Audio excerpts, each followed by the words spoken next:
അനാലിസിസിൽ നിന്ന് വൈവേക്ക് ചോദിക്കുന്ന സമയത്ത് നമ്മളോട് ഈ ബേസിക് ആയിട്ടുള്ള കാര്യങ്ങളൊക്കെ ചോദിക്കാമെന്ന് വിചാരിക്കുക. ഫംഗ്ഷൻ എന്താ, വൺ എന്താ, ഓൺ ടു എന്താ, ഇമേജും റേഞ്ചും തമ്മിലുള്ള വ്യത്യാസം എന്താ, എന്താണ് ഇക്വലൻസ് റിലേഷൻ, ഇതൊക്കെ ചോദിക്കുകയാണെന്നുണ്ടെങ്കിൽ നമുക്ക് എന്തായാലും ആൻസർ പറയാൻ പറ്റണം.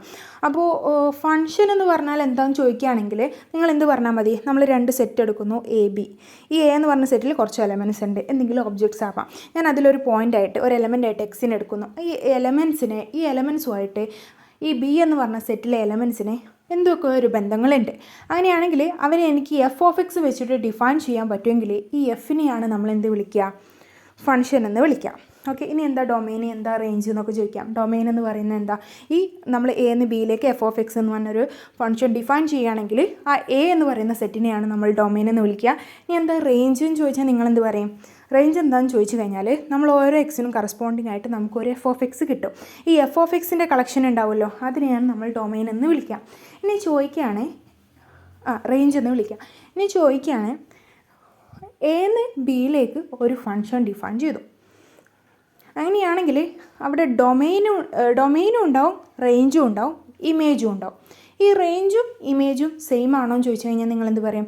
റേഞ്ച് ഓഫ് എഫും ഇമേജ് ഓഫ് എഫും സെയിം ആവുകയാണെന്നുണ്ടെങ്കിൽ അതെന്താവും? അത് ഓൺ ടു ഫംഗ്ഷനാവും. റേഞ്ചും ഇമേജും സെയിം ആവുകയാണെങ്കിൽ അവർ ഓൺ ടു ഫംഗ്ഷനാവും. ഇനി റേഞ്ചും ഇമേജും സെയിം ആവാത്ത കേസും ഉണ്ടാവും അല്ലേ? എങ്ങനെയാണെന്നറിയോ? നമ്മൾ ഈ എൻ്റെ ഒരു സബ്സെറ്റായിട്ട് ഇ എടുക്കുന്നു. ഈ എഫ് ഓഫ് ഇ മാപ്പ് ചെയ്യുന്നൊരു സെറ്റ് ഉണ്ടാവുമല്ലോ, അതാണ് ഇമേജ് ഓഫ് ഇ എന്ന് പറയുന്നത്. ഇനി ഈ എഫ് ഓഫ് എ മാപ്പ് ചെയ്യുന്ന ആൾക്കാരുണ്ടാവുമല്ലോ, അതായിരിക്കും അതിൻ്റെ റേഞ്ച് എന്ന് പറയുന്നത്. Okay, image of E under F വേറെയാണ്, റേഞ്ച് എന്ന് പറയുന്നത് വേറെയാണ്. ഇനി നമ്മളോട് ചോദിക്കാൻ സാധ്യതയുള്ളത് വൺ എന്താ വൺ എന്ന് ചോദിച്ചാൽ എന്ത് പറയണം?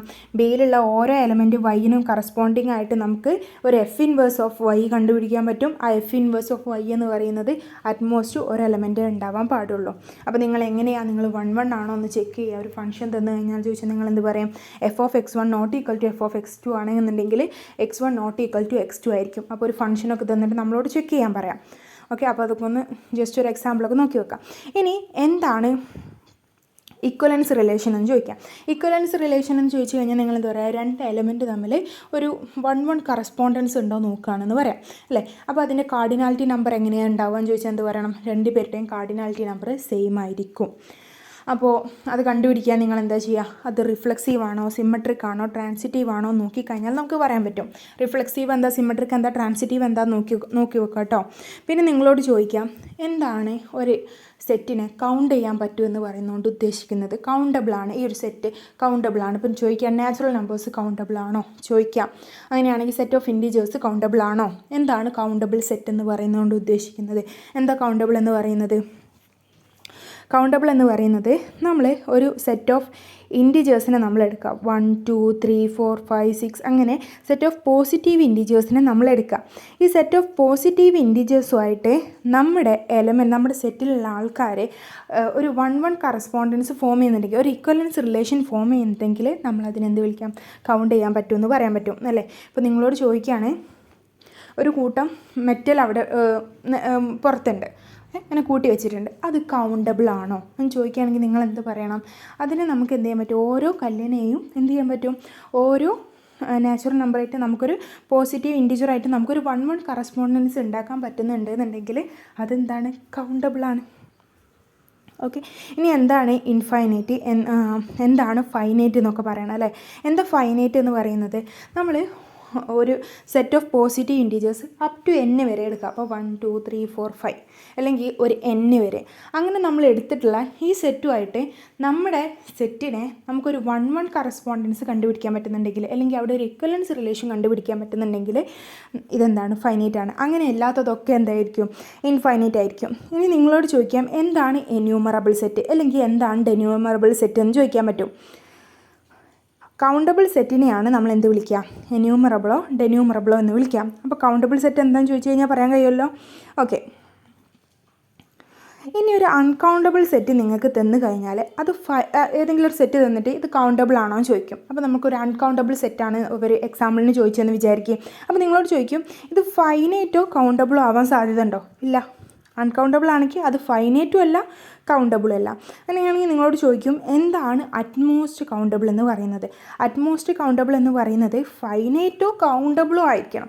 ഇപ്പോൾ ഏതെങ്കിലും ഒരു എക്സാമ്പിൾ തന്നിട്ട് അത് ഫൈനൈറ്റ് ആയിട്ടുള്ള ഒരു എക്സാമ്പിൾ തന്നു, പക്ഷേ അത് കൗണ്ടബിൾ അല്ല, എന്നാലും അതെന്താണ് അറ്റ്മോസ്റ്റ് കൗണ്ടബിൾ ആണ്. ഫൈനൈറ്റോ കൗണ്ടബിളോ ആയിട്ടുള്ള സെറ്റുകൾ ഏത് വന്നാലും അതെന്താണ് അറ്റ്മോസ്റ്റ് കൗണ്ടബിൾ ആണ്. ഇനി ഫൈനൈറ്റും അല്ല കൗണ്ടബിളും അല്ലാത്ത സെറ്റ് വന്നാൽ അതെന്താണ് അൺകൗണ്ടബിൾ ആണ്. ഇനി കൗണ്ടബിൾ ആയിട്ടുള്ളൊരു സെറ്റ് നിങ്ങൾക്ക് തന്നു, കൗണ്ട് ചെയ്യാൻ പറ്റുന്നൊരു സെറ്റ്, ആ സെറ്റ് എന്താണ് ആ സെറ്റിനെയാണ് നമ്മൾ എന്യൂമറബിൾ സെറ്റ് അല്ലെങ്കിൽ ഡെന്യൂമറബിൾ സെറ്റ് എന്ന് പറയും. ഇനി നിങ്ങളോട് ചോദിക്കുകയാണ്, ഇപ്പോൾ ഞാൻ ഒരു സെറ്റ് ഓഫ് ഓൾ ഇൻറ്റീജേഴ്സ് എടുത്തു. ഇൻറ്റീജേഴ്സ് എന്ന് പറഞ്ഞാൽ നമുക്കറിയാം 0, 1, 2, 3 അങ്ങോട്ടേക്കും പോകും, -1, -2 ഇങ്ങോട്ടേക്കും പോകും.